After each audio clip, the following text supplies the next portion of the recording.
তাসবিহ তাহলিল করলে, কোরআন তেলাওয়াত করলে মরা মানুষের পাপ মিটে যায় না, নিজের হয়। সিয়াম ভিন্ন ধরনের ইবাদত, রোজা থাকলে নিজের হয়, আরেকজনের পাপ মিটে যায় না। অত্র বুখারী মুসলিমের হাদিসে বোঝা যায়, মানুষ যদি পিতা মাতার নামে দান করে তাহলে তার যে বড় পাপ ছিল, ছোট পাপ ছিল, সব মিটে যাবে।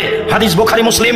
সম্মানিত দিনী ভাই বোন, যারা অবগত হবেন তাদেরকে আমি অনুরোধ করে বলছি, আপনারা ছেলে মেয়ে হিসেবে হুঁশিয়ার, সচেতন, সজাগ ছেলে মেয়ে হওয়ার চেষ্টা করেন।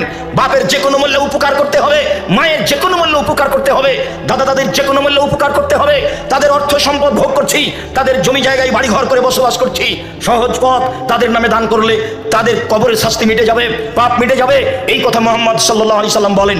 আবু হুরায়রা, আয়েশা রাদিয়াল্লাহু তাআলা আনহা বলেন, একজন লোক এসে বলল, আল্লাহর নবী, কাদ উফতিলাতা তুম্মি, আমার মা হঠাৎ মারা গেছেন, লাউ তাকাল্লামাত তাসাদ্দাকাত, আমার মা কথা বলতে পারলে দান করতেন। আফা উসাদ্দিকু আনহা ওয়ালা হাফাব, আমি আমার মায়ের নামে কি দান করব, তার কি নেকি হবে? আল্লাহ রাসূল বলেন, নাম, হ্যাঁ, তুমি তোমার মায়ের নামে দান করো, তার